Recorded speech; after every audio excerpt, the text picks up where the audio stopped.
Hey everyone, thanks for tuning in. It's time for the C3 stream.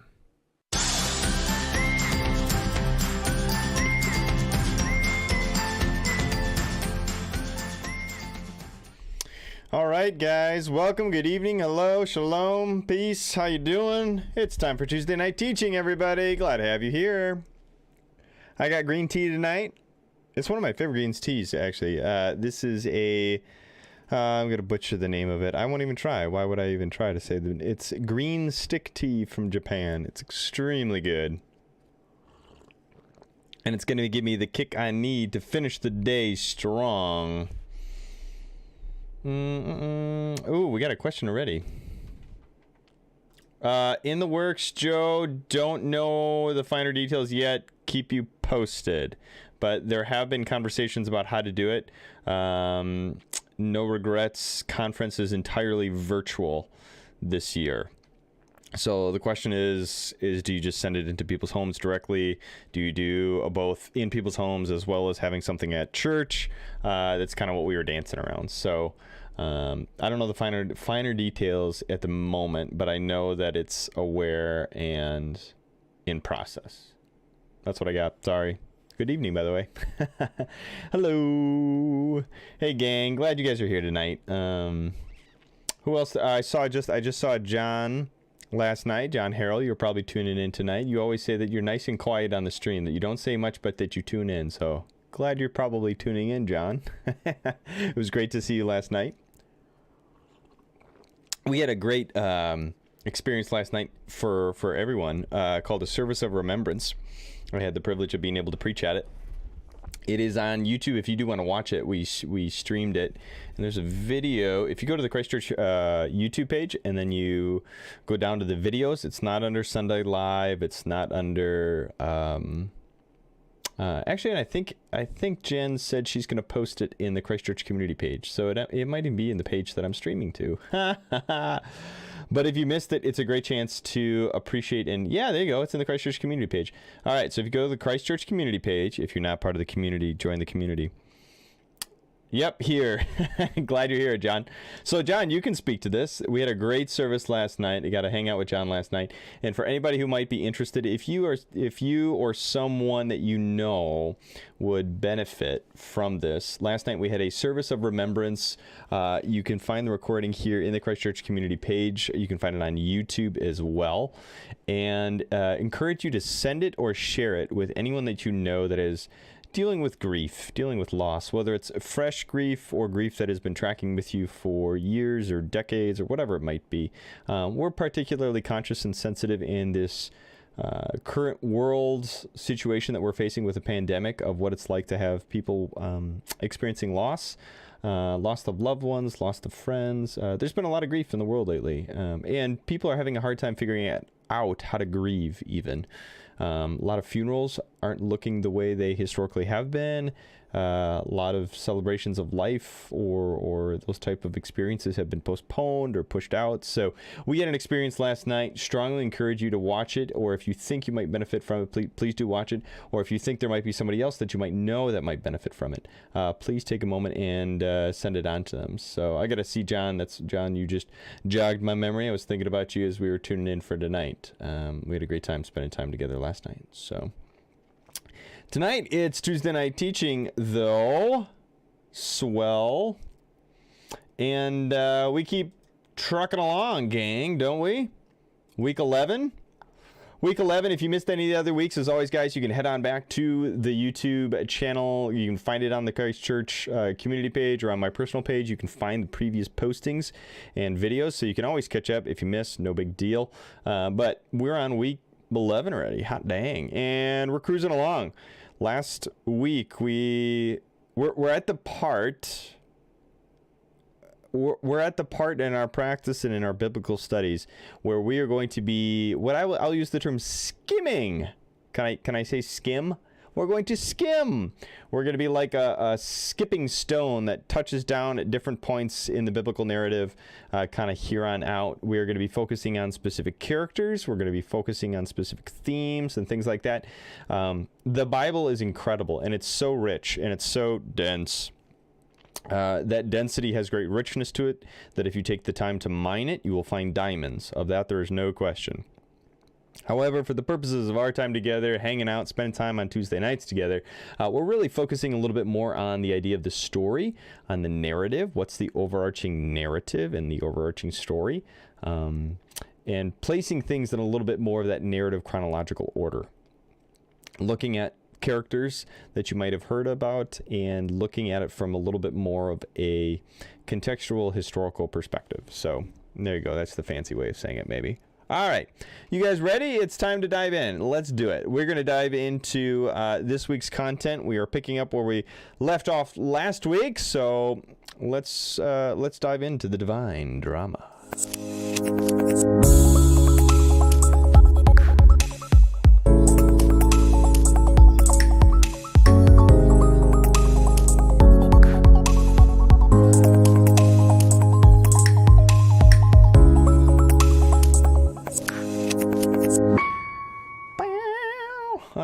Let's bring it up. That and so we are in this. We call it the divine drama, and what it is, boom, is a great curriculum that uses both pictures to help us understand, and then we spend a lot of time in the scriptures as well. If this is your first time joining us, fabulous, so glad that you're here. Or if this is your 11th time joining us for this particular curriculum, it's a great curriculum. I really do like it because it helps capture for us with images and with pictures a sense of what's going on. It communicates a lot in a short amount of time using visuals, and they can be really helpful guiding our narrative. So that's what we've been doing, and specifically picking up where we left off last week, we were talking, we kind of covered two, well, more like 1.5, like more practically 1.5 books of the Bible.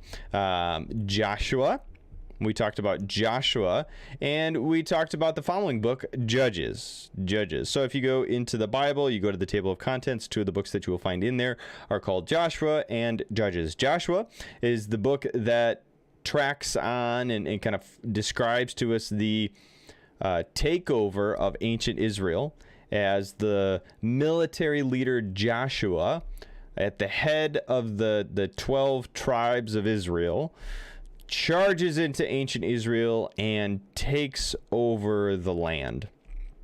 It's a very violent book. It's very brutal.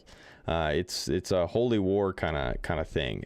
Using that terminology has a lot of context to it. I don't use it lightly. Go watch the previous video if you want to find out more on why I choose that word choice. But Joshua is that takeover of ancient Palestine, ancient Canaan, ancient Israel.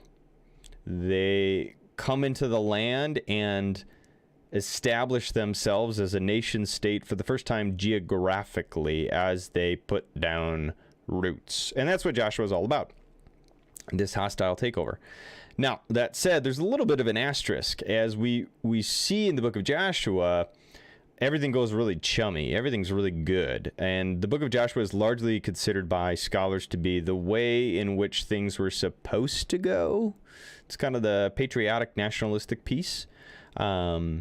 It may emphasize a sense of patriotism and nationalism around that Jewish identity, so to speak, because you turn the page and you go into the book of Judges and you find out from the book of Judges that, oh goodness, okay, Joshua and the 12 tribes did come in and they won a ton of battles and they conquered and they did really well for establishing a nation state. And they may not have defeated and kicked out quite everybody. In fact, they may have compromised in a couple places, and even to the point of adopting locals into their communities, even intermarrying with some of the locals, indigenous people. And that was a big no-no. Marrying the locals who had been there previously was a huge no-no in God's book, God's plan. It was not supposed to happen. And the idea there is God knew ahead of time that if you go into the land you compromise and begin to intermarry and adopt the customs and the rituals of the indigenous people, you will adopt their culture, you will adopt their way of life, you will adopt eventually their religion and their religious practices. And in fact, this is now the new theme, kind of here on out. This is the tension that we begin to experience going forward in this book. So, hi, Katie. Thanks for tuning in. Look at Merry Christmas to you, too. That's a cute little picture, little GIF. That's a cute Merry Christmas. Are you guys all in the festive spirit? I should get something festive and Christmassy for streaming, shouldn't I? I have nothing Christmassy in my office. Like nothing. I have to get some sort of Christmassy. I'll have to think on it. I'll have my girls draw me a picture of a Christmas tree. Merry Christmas. Thanks for being here, Matson family. It was good seeing you last night as well. So that's the tension, though, that we see going forward, is that the book of Judges gives us a little bit more of kind of a realistic picture that says, yeah, things went well, and there was probably some locals who did stick around, some locals who ended up causing a lot of problems going forward for the Jewish people, because the Jewish people from here on out feel this tension of wanting to be like the indigenous people, being like those that are worship, who they worship, the gods that they worship, the practices, the value systems, all that comes with indigenous people and their lives begins to cause wear and tear on the Jewish people. And in many cases, as we'll find the deeper we go into the story, the Jewish people begin to adopt exactly what God forecasted and said, I really want you to clean everybody out so this doesn't happen. Yeah, that's exactly what does happen. Uh-oh, not good. So, hey, Greg's here too. Greg, hey, brother. Glad you're tuning in, man. Glad you're here tonight. It was so great seeing you last week as well. It was a blessing to spend time with you. Highlight of my week. So, Judges is this super complicated book. We began to talk about it. You can see here in the graphic that when we talk about the book of Judges, the nation state is broken up into 12 tribes, 12 loose confederation, if you will. Politically, they are these 12 groups of people that holistically refer to themselves and consider themselves the Jewish nation. Okay? So they're all Jews. The 12 tribes are Jews, but each of the families, as you know, it's the family tree thing. Like if you go far enough back, you get Abraham, Isaac, and Jacob. But that over time, you eventually Jacob has 12 sons, and those 12 sons form the basis for the 12 tribes. So this tribal confederation has actually grown in number quite exponentially. There's a whole bunch of Jews now, and they form themselves. They form's not the right word. Organize. They organize themselves according to these large family tribes. And each family tribe takes over a specific area of land. They settle in the land at the end of Joshua. And Judges picks up with them settled. You can see here in the map, this is a map of ancient Israel. For the moment, ignore the stuff on the top left. Focus more on the map itself. And you can see different names in there. For example, in the bottom right, Reuben. That's one of the names. Gad, that's another one of the names. Manasseh, Naphtali, Dan. Dan's a bit of an oddball because he's got this little section up north, and then if you actually follow this little dotted line, he curves around and he's got two places. You know, he's got like the lake house up north, he's got the cabin up north, and then there's another chunk of land that some of his family settles down south. There's Asher, Manasseh, Ephraim, Benjamin is there kind of in the middle bottom. Benjamin is a very small tribe. And then there's the big one called Judah. Judah is in the bottom by Simeon as well.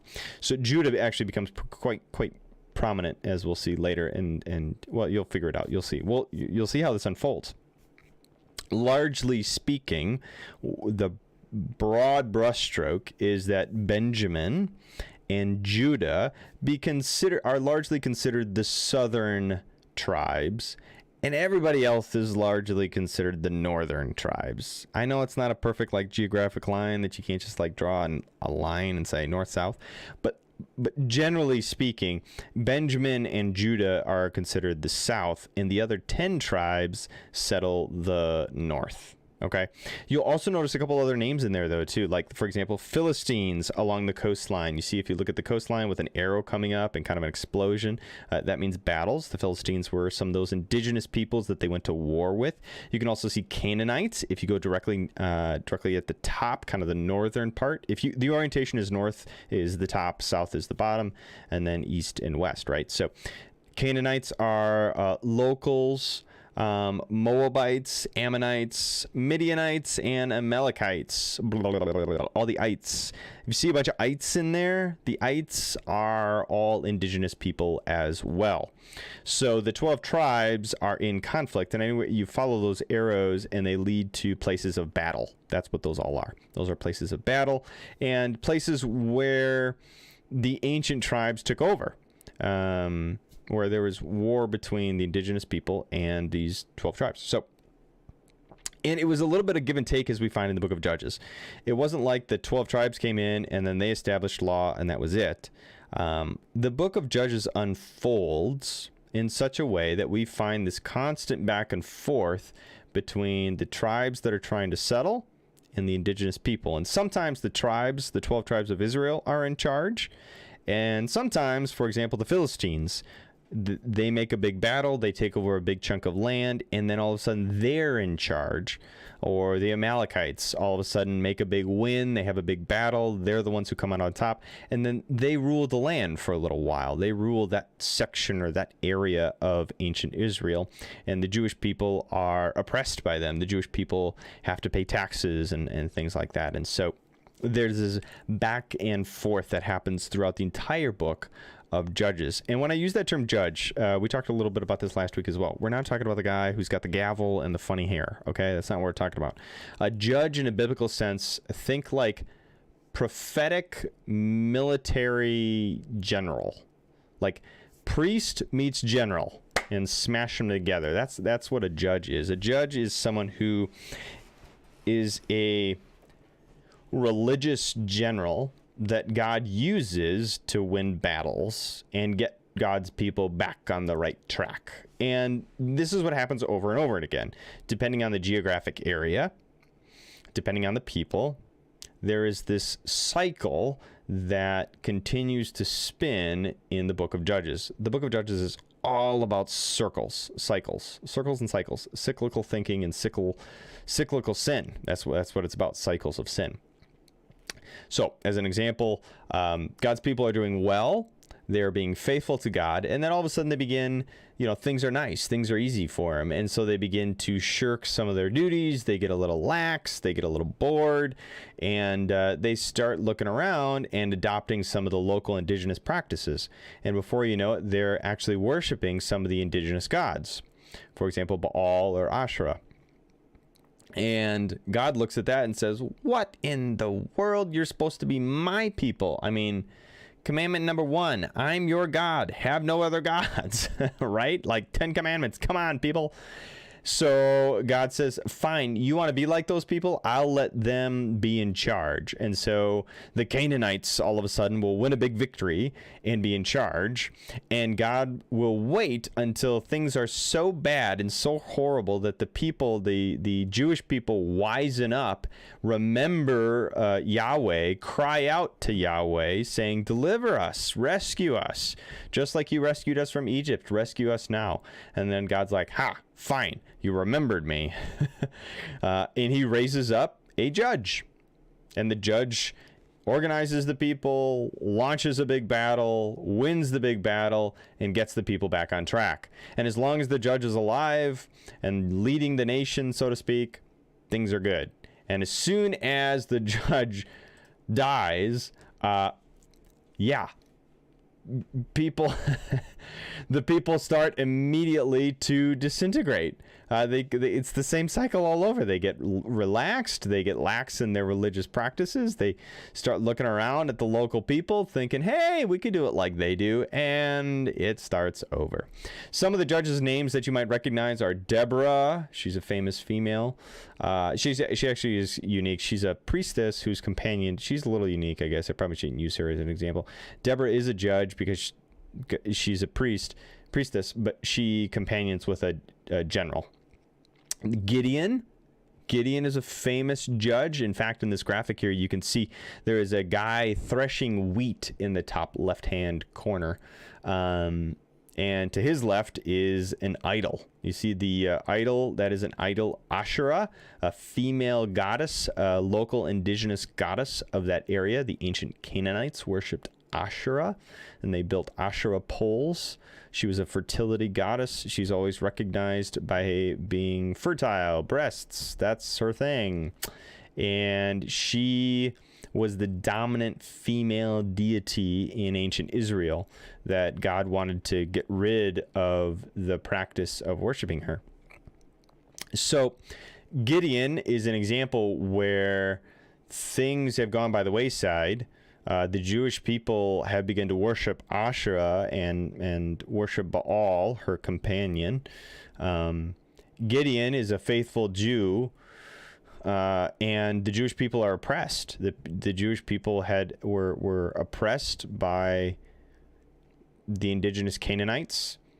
God comes to Gideon, who is hiding. He's a little scaredy cat. He's hiding in the wheat. He's threshing wheat in a valley, in a pit, if you will, and hoping that nobody will see him as he threshes this wheat, because they'll find him and they'll take his wheat from him. And God comes to him and says, I got big plans for you. You're going to lead my armies, and we're going to deliver, and we're going to wipe out all this evil, the evil Canaanites and their evil practices. And that's kind of what happens. Some supernatural things happen through the life of Gideon that are just absolutely remarkable. And so he's an example of a judge that God picks, raises up, puts in charge. And as long as Gideon is in charge, things go good for the people of God. As soon as he dies, the cycle starts over. Gideon, Samson, he's another famous one. There's a bunch of them. But as you begin to read the book of Judges, what we find with these cycles is that they're not static cycles. What I mean by that is perhaps a better articulation is, instead of just the same cycle over and over again, it's more of a you got to think three-dimensional. It's a downward spin. It's a downward cycle. It's a spiral getting worse and worse and worse. As time goes on in the book of Judges, things for the people of God are getting worse and worse and worse as they begin to adopt more and more of these practices and all this sort of stuff. Video not clear. Is it only me? Hi, Michelle. It's not coming through for you well? I have solid streaming, so I would recommend try refreshing your page, and it may be checking your internet. Right now it says I'm putting out at 30 frames per second, so it should be clean. So give it a whirl if you can, refresh. Otherwise, you might have to, if it's so much so that you can't even follow, you might have to watch it after the fact. Sorry. It does depend a lot on internet stuff. Yep, Trudy, good. My map is colorful. Glad that, yes, your map should be colorful. It's lots of pretty colors. All right, so the downward spiral continues to happen, though, and eventually things get so bad in the book of Judges that the Israelite people, the Jewish people, stop fighting. Good. Clear on your PC as well? All right, so good. Sorry, Michelle, check your internet. If you can hear it, if it's coming through, check your internet. That's a good place to start always, guys. If you're having trouble, try a refresh button. It's always so hard when you stream, because it could be on my end, it could be on your end, it could be somewhere in between. Who knows? But I am glad that you are all here. Hello, Susan is here, and Pam is here, and Trudy is here, and Michelle is here, and Joe is here, and John is here, and Greg is here. Anyone else here? If you're here, put it in the comments so I can wish you a good evening. So the cycle continues, and it gets so bad that eventually we get one of the weirdest, most disturbing stories in the Bible. You guys want to look at a really wacko one with me? This is one we don't preach on. All right, here we go. This one is peculiar, to say the least. Okay, let me bring it up for you. All right, I'm going to Judges 19. This is going to be one of the most disturbing, bizarre, funky. Hi, Patty. Patty's here as well. I'm so glad you're here. Patty was instrumental for all of you who joined us last night in that service of remembrance. She was one of the incredible people behind the scenes that made that service happen top to bottom. She was incredible. So thank you again, Patty, for last night. Good. Here we go. You guys tracking? Judges 19. The Levite and his concubine. So a Levite is one of the historic families in Israel. They are the priests. God set aside, if you belong to the family of Levi, you are not allowed to own land. You are not allowed to farm. You were a priest by birth. Okay? So you had to be part of the Levi family to be a priest in ancient Judaism. You were a full-time, it was all within the context of the family.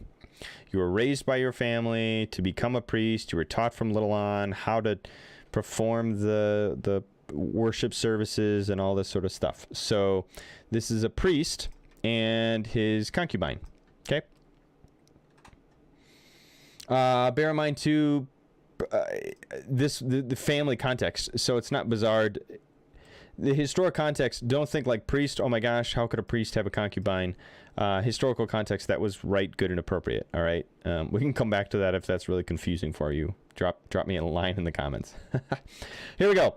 Now in those days, Israel had no king. There was a man from the tribe of Levi. Ooh, I shouldn't breeze past that. Now in those days, Israel had no king. That will become a theme later. There was a man living from the tribe of Levi, living in a remote area of the hill country of Ephraim. One day, he brought a woman from Bethlehem in Judah to be his concubine. She became angry with him and returned to her father's home in Bethlehem. He goes to chase her down, and he ends up going to the city. And when he's there, things go awry, okay? Big time. They end up going to Gibeah, which is in Benjamin, the land of Benjamin. So this Levi and his concubine saddle up the donkeys, and they travel together to the land of Benjamin, and there they rest for the night. That evening, an old man came from his work in the fields. He was from the hill country of Ephraim, where they were, but he was currently living in Gibeah, where the people were traveling from the tribe of Benjamin. Okay, don't get confused. The big thing is here. He says, where are you going? How you doing? You're welcome to stay with me. You don't got a place to stay? Come hang out and spend time with me. I'll put you up for the night. So this priest and his wife essentially are traveling together, and the old man offers to give them a place to stay as they're traveling through the land of Benjamin. While they're inside playing board games, hanging out, swapping stories, and spending time together, a crowd of troublemakers from the town surrounded the house. They began beating at the door and shouting to the old man, "Bring out the man who is staying with you," that is the Levite priest, "so that we can have sex with him." All right, so this is the Bible's real, guys. Like, it deals with real issues, and it does so contextually in sometimes a candid way. Basically, a mob forms outside the guy's house and says, "Send out your visitor so that we can have fun with him and do with him what we please." No! Don't do such an evil thing. This man is a guest in my house. That would be shameful. He even offers, okay, don't get lost on this. Another time, another place, we can talk about this in more detail. Don't get lost on this. We have more to cover tonight. He says, look, here, take my virgin daughter, this man's concubine. I'll bring them out to you. Don't do such a shameful thing. The Levite sends the concubine, sends his wife out. And the men of the town abuse her all night, taking turns, raping her until morning. And finally at dawn, they let her go. She collapses in the house and dies on the threshold. Okay? There's a lot of debate whether or not this story is... how much latitude there is in the accuracy of the details, historical, factual nature of it. Don't get lost in that right now, guys, okay? Stick with me. The point here is there's this guy who's traveling through the land of Benjamin, and he and his wife are put in a terrible position, and the result is his wife dies. His wife is killed, murdered, abused, and murdered. This is horrible. This is terrible. When he gets home, he puts her body on his donkey and takes her home. When he gets home, he cuts his concubine's body into 12 pieces, and then he sent one piece to each tribe through all the territory of Israel. I told you we don't preach on this one very often. Everyone who saw it said, such a horrible crime has been committed in all the time since Israel left Egypt. Like nothing has been worse than this. Think about it. What are we going to do? Who's going to speak up? So now he basically puts on a billboard to the entire nation this horrendous, sickening act of murder and rape. This is terrible. Absolutely horrible. This is a tough story, guys. This is a tough story. The response? Everybody gets together. Everybody gets together and they listen to the Levite who describes what had happened. He, in turn, shares this, gives his big testimony, and all the Israelites are completely united, and together they annihilate the town. Whoa. So, all in all, you get into the details here. What happens is, the long and short of it, guys, Benjamin is this small one in the center here. If you can see, it's right off the, kind of right alongside the Jordan River. You can see it. It's north of Judah. It's this little green guy in the center there. And you can see the town of Gibeah. That's the town that we're talking about. The short of it is this horrendous act happens and all the rest of Israel comes together and begins to systematically wipe out and go to war with their own family. Talking about one sick act giving birth to another sick act. They commit genocide against their own cousins. That's what happens. You get a bunch of details here. But the long and short of it is, they pretty much wipe out the tribe of Benjamin. They realize this, and in chapter 21, as they're sitting there, the rest of the nation is sitting there, realizing, oh my gosh, we just wiped out one of the tribes. Chapter 21, verse 3, O Lord God of Israel, they cried, why has this happened? Kind of like, how did it come to this? How have things gotten so bad, so violent, so out of whack? that now, quote, now one of our tribes is missing from Israel. So the Israelites felt sorry for Benjamin. And then, this is so messy, guys. Yeah, I'll show it to you in the script. Here you go. The Israelites felt sorry for their brother Benjamin. So this is a way of saying the nation felt sorry for the tribe of Benjamin and said, today one of the tribes of Israel has been cut off. So their response, how can we find wives for the few who remain, since we have sworn by the Lord not to give them our daughters in marriage? You guys, this is so weird. They turn around and looked at their act of genocide and then say, gosh, with the few survivors, how can we basically breed the Benjamin tribe back? How do we cover our mistake up? And we need some wives for the remaining tribe, for all the remnant, what's left of this tribe that we just wiped out. We should get them a bunch of wives.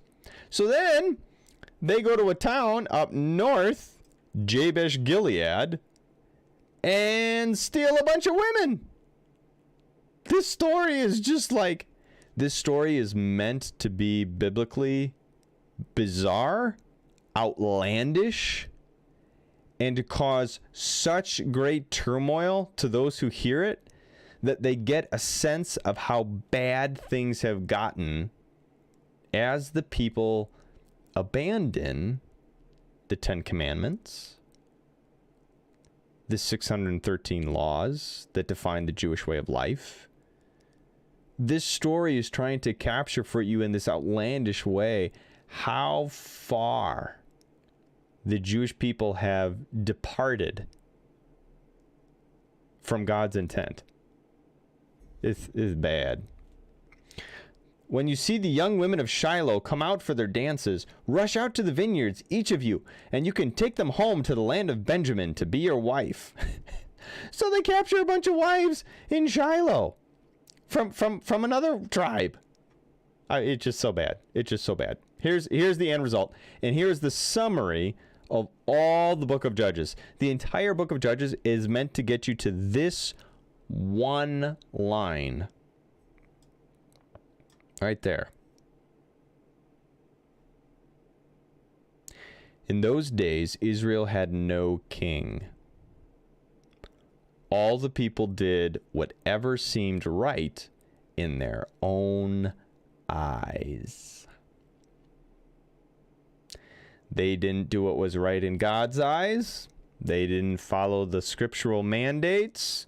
They didn't live according to the way God said they should live. They did whatever they wanted. They did whatever they thought was right.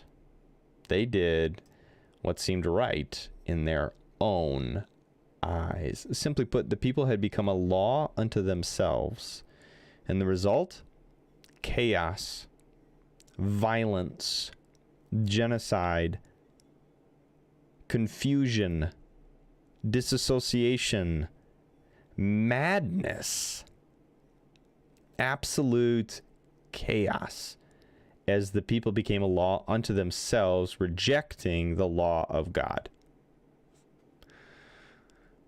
Judges is a book we don't talk about a lot because it's so broken, it's so ugly.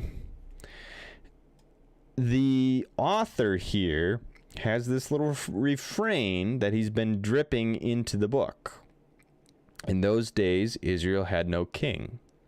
And as we're about to find out, as we turn the page and we go into the next narrative story, we find out that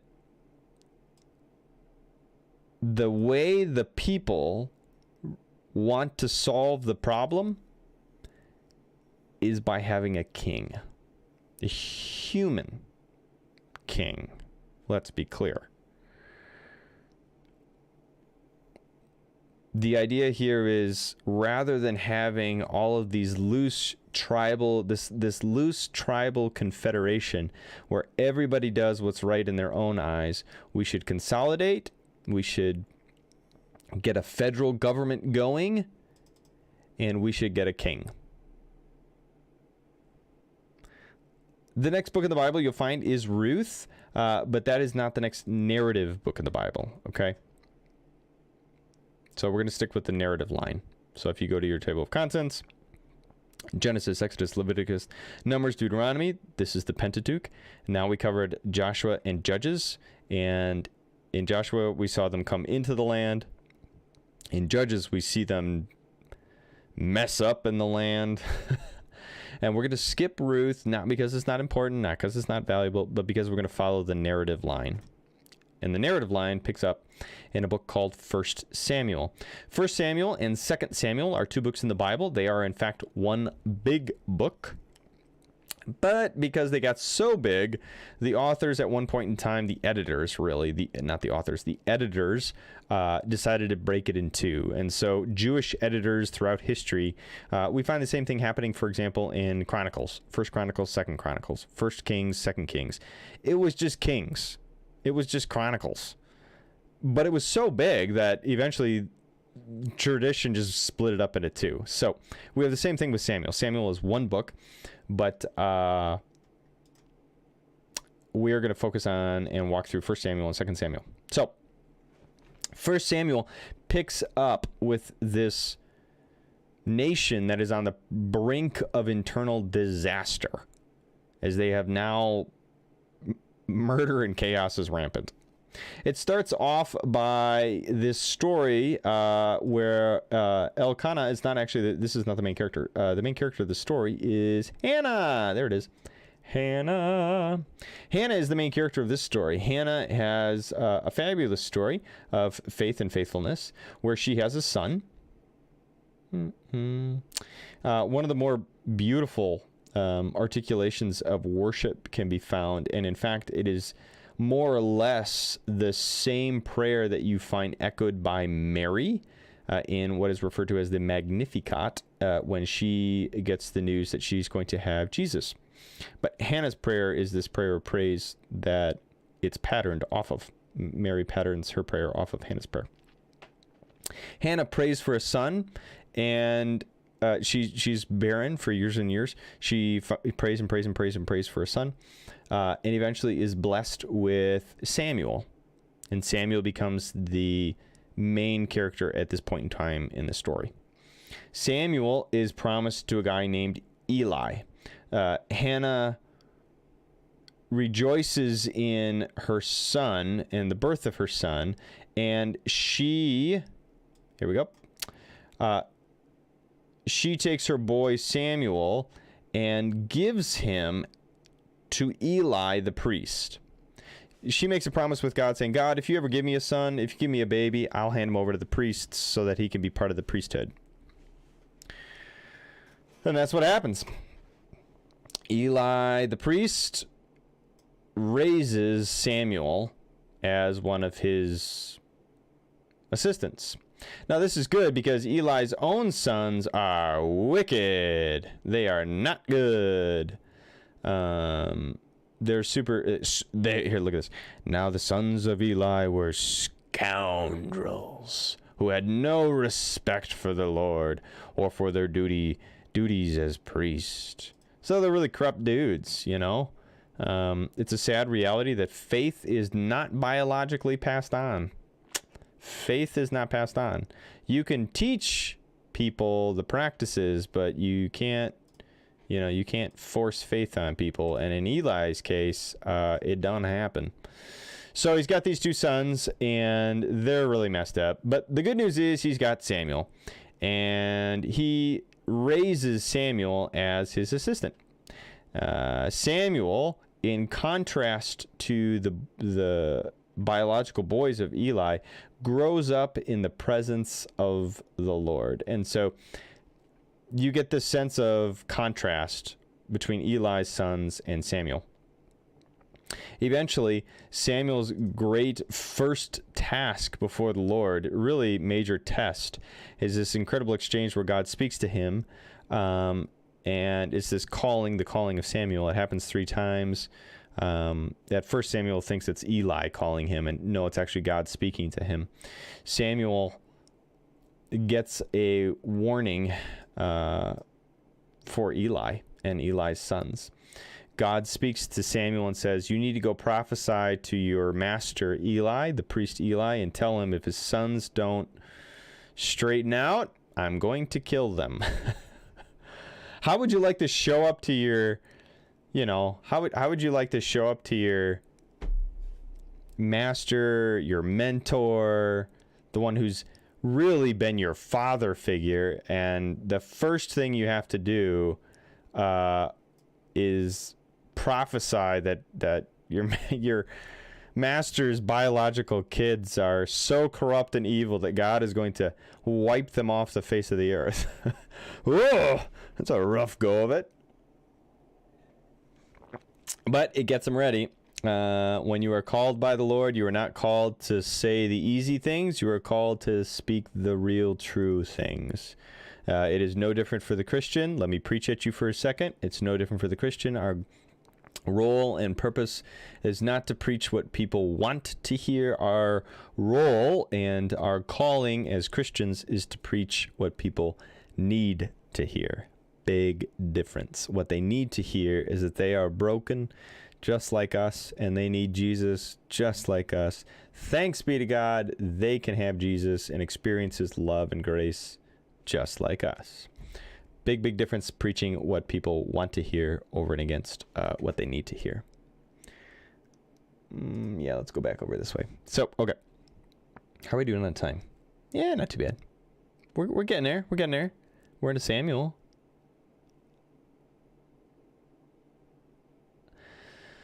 So,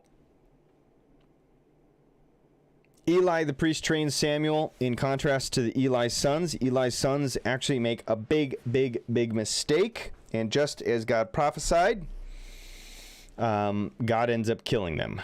Well, through battle, essentially, but God takes the credit.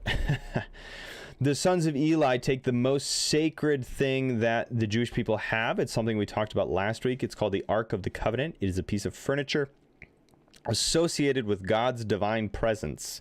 Inside the Ark of the Covenant is the tablets, the Ten Commandment tablets, and some supernatural things like manna, some remnants of manna, Moses' staff, the things that help define the Jewish people are placed inside this piece of furniture as a testimony, a witness, a reminder of what God has done for them.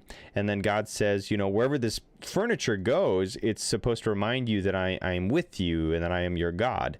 And so this piece of furniture is like top notch. It is the biggest, most sacred item the entire Jewish nation has. And Eli and his sons are in charge of it. Well, Eli's sons get it in their head that they are invincible as long as they have it. So they go out into battle and they convince themselves that as long as they have the ark, they can't lose. So they actually send the ark out in front. And they lose the battle. And it's super awkward because the most sacred, holy item in the entire nation, I mean, it's kind of like their flag, gets taken by the Philistines. They win. The Philistines win. Here in the graphic, you can see the Ark of the Covenant is that odd yellow thing in the center, and it leaves Shiloh. That's where it was, the town of Shiloh. And it goes into battle, and eventually, because the Philistines win, the Philistines drag it around, and some really funny, bizarro things happen. First, the Philistines put it in one of their temples as like a sacrifice to their god. But the statue of their god, his head falls off. The statue starts to crumble and fall apart. All these really bizarro things happen in the town. And people start getting sick with boils. And eventually the Philistines figure out, oh my goodness, goodness gracious, it's this horrible piece of furniture that those Jewish people worship. Get rid of it. Send it back. And so they literally pack it up on the back of an empty cart. They strap it to 2 oxen, and they slap the rears of the oxen, and it just walks off. The most sacred item in the entirety of ancient Israel. And the Philistines are like at first parading the fact that they won this battle and they took it, and and in the end they're like, get rid of it, send it back, it only causes problems. So it ends up going back. The oxen take it back to Jewish territory, to a city called Kiriath Jearim, and there in obscurity the ark goes into hiding. This guy realizes, this faithful Jewish man realizes what it is, and hides it, ends up holding on to it and taking care of it. And so it's just hanging out in Kiriath Jearim. It will become very, very important later. That's why we got to talk about it now. It becomes very, very important later. So the ark is lost. Eli's sons are dead. Eli finds out, and he's like, oh, my sons are dead. That stinks. Then the general says, yeah, and they lost the ark. And Eli has a heart attack. Falls over dead. His sons die. And he's like, oh. And then he finds out the ark has been taken by the Philistines, and he goes, and he falls over. Okay, I maybe I'm the only one with a crass sense of humor. I hope you're laughing on your end of the screen, because I think that's hilarious. Dark sense of humor, anybody? I don't know. Well, at this point in the story, you have Samuel. Samuel becomes the last and final. He grows up and he becomes the spiritual leader of the nation. Samuel becomes the last and final judge. That's what Samuel becomes. He becomes the last of the judges. And Samuel gets charged. He wins some battles. He does some good stuff. But eventually, the nation comes together and they're like, things have been so bad lately. Things have been absolutely crazy. We're fighting each other. We're fighting the locals. We lost the ark. I mean, things are just I'm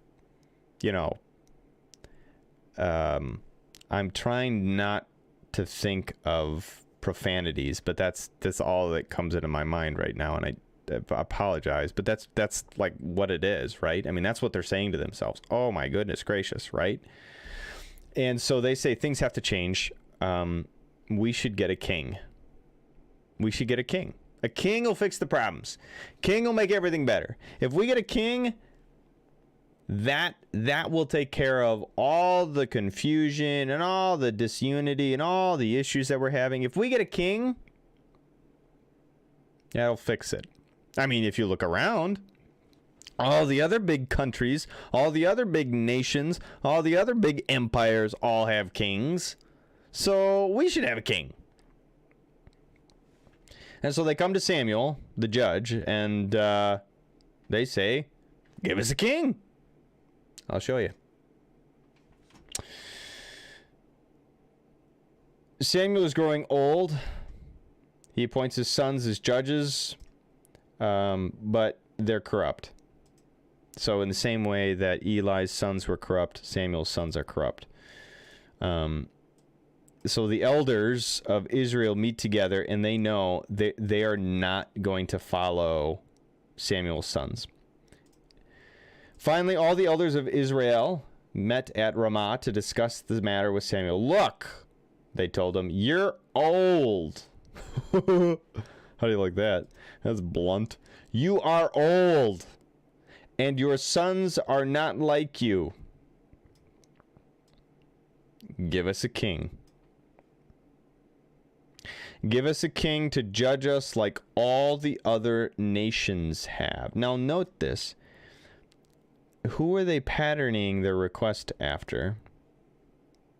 Who whose advice, whose best practices, whose ideas are they looking to?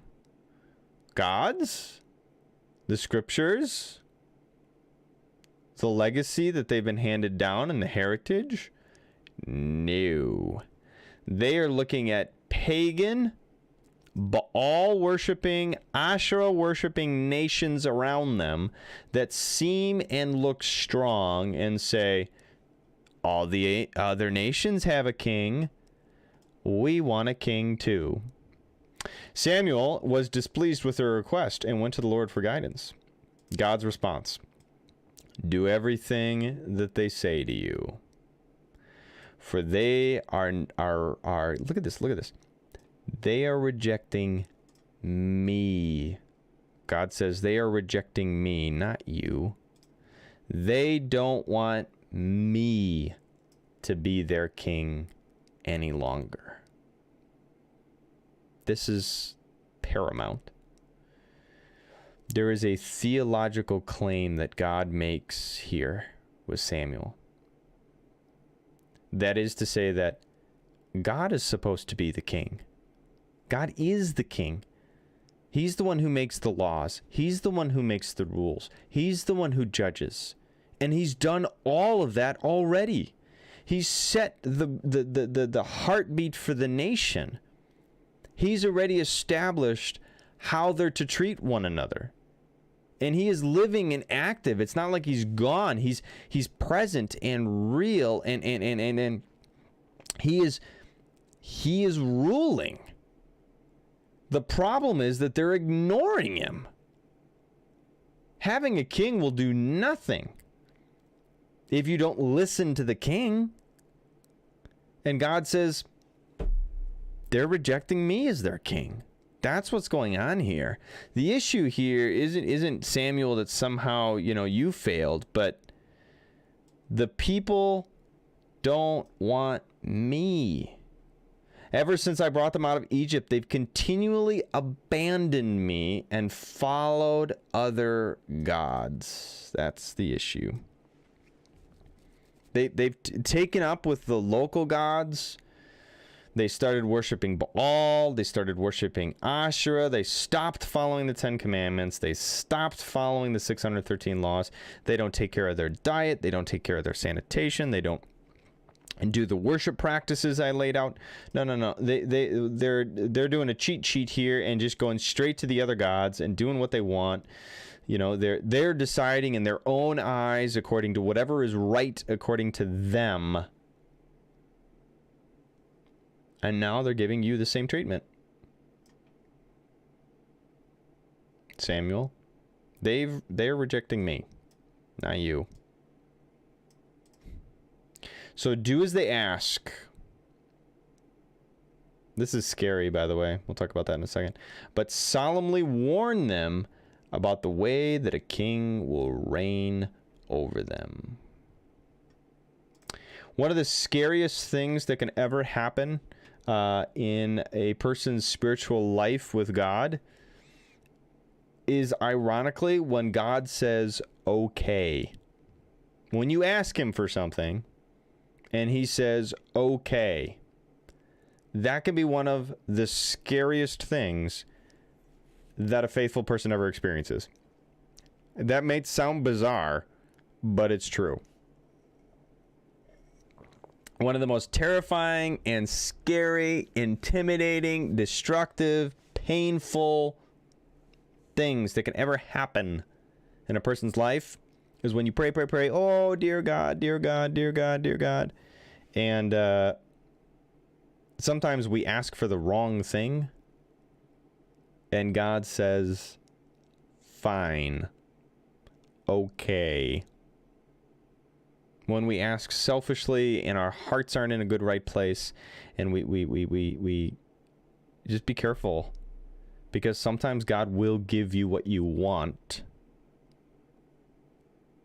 to help teach you about what you really need. Sometimes he will give you what you want to help you realize what you actually need. So God says, okay, Let's give him a king. Ooh, scary. All right, let's wrap up with this. Samuel passes on the warning, says, look, don't you know what happens when you get a king? A king will draft your sons and assign them to chariots and charioteers and make them run before. He'll make them captives of an army. I mean, the first step one, you get a king, you get a draft system, baby. That's what kings do. Kings go to war. King intrinsically brings with it war. Kings are never satisfied. Kings always want more. Kings are selfish, and kings want more land, more money, more power, and that means that they want more soldiers, and your sons will be those soldiers. Some of your generals and captains in the army, some will be forced to plow in the fields and harvest his crops, and some will make his weapons and chariot equipment. The king will take your daughters from you, force them to cook and bake perfumes for him. He'll take away the best of your fields and vineyards, olive groves, and give them to his own officials. He will take a tenth of your grain and your harvest and distribute it among his officers and attendants. Taxes, guys. You get a king, you get taxes. The king will tax you. He'll have an army, and then he'll need to feed and supply it. And he will take from you what, not only your sons, but then he'll take from you your grain to feed them. He'll tax you. He'll take your male, your female slaves, demand your finest cattle, your donkeys. He'll demand a tenth of your flocks, and you will be his slaves. That's what happens. Army, taxes, slavery.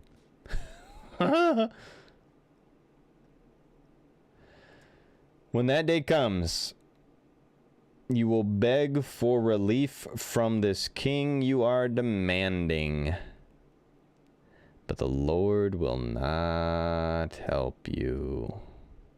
Ooh. Basically, you gotta learn your lesson. The people refuse to listen. Even so, we still want a king. We want to be like the nations around us. Our king will judge us and lead us into battle. So, do as they say and give them a king. Bum, bum, all right, that's why I gotta leave you with a cliffhanger. Is that a good cliffhanger? What do you think? In the graphic, you can see you got the army, the little soldiers up there. You got the king prince thing going on. Yes, no. What do you think? Yeah, just real quick. The idea here, the Hebrew word that's used over and over again is in fact king. There is another word like it, though, that is referred to in a Hebrew word that we translate as prince, and we will find nuanced language changes in the stories ahead. We'll return to the idea of king versus prince when we study King Saul versus Prince David. We will study them coming up next. Hey, thanks for joining tonight, guys. Any questions? Any big stuff? We covered a lot of stuff, as always. Some really weird stuff. You might have questions. You might have thoughts, concerns. You may want to study it more. That's great. I encourage you to do that. Don't forget to dive into it. And yeah, pepper me with questions or ideas if you got stuff that you want to reflect on or talk more about. So most of all, just know that I'm grateful. I'm grateful that you joined tonight. You're part of the Christ Church community by tuning into these things, growing in your faith, growing in your faithfulness, getting to take some of those steps to be part of Christ Church and part of what it means to be a Christian person. So thanks for being a part of tonight and doing that, guys. As always, I appreciate that. There's always a ton of stuff going on. Check out, there's more ways than just this, right? And so please consider all the various ways that will encourage you and grow you in your faith. That'll, really help you elevate Christ. So as always, Sunday mornings are coming, 8 o'clock, 9 o'clock, 10:30. Come join us. We're in our Christmas season. Christmas time is here. Studying The Gift. Pastor Bob's taking us through gold, frankincense, and myrrh. We learned about frankincense last week, so I won't betray which one are we talking about, gold or myrrh. Come on Sunday to find out. On site, online, 8 o'clock, 9 o'clock, 10:30. Come and join us for that. So glad you found it interesting, Michelle. Love. Hopefully you were able to get it back on track and refreshed and follow along. So glad to have you here and join us. I'm glad that you find it interesting. I find it interesting. It's like the spring season finale of your favorite TV show. Susan, I love it. Yeah, that's right. You don't have to wait months. It's a cliffhanger, but we will be back next week. And so come and join me as always, guys, on Tuesday nights, 7:30 to 8:30. And then if you want, you can join me on Thursday mornings as well, 7:30 in the a.m. 7:30 in the a.m. We do Thursday morning meditation. It's a totally different kind of ball game. It's a totally different kind of gig. We do prayer, we do meditation on scripture, and then we do Holy Spirit shout outs. It's an absolute blast. It's a ton of fun. So whether it's Tuesday nights or Thursday mornings, I love spending time with you on the stream. Thanks for tuning in tonight, guys. God bless. We will see you Thursday morning. Sound good? Otherwise, I will see you on Sunday morning. So go live some lives. Go elevate Christ. Go be a church for those who aren't here yet. Thanks for being here tonight and tuning in. God bless, guys. We'll talk to you and spend time with you again soon. God bless, guys. Have a great night.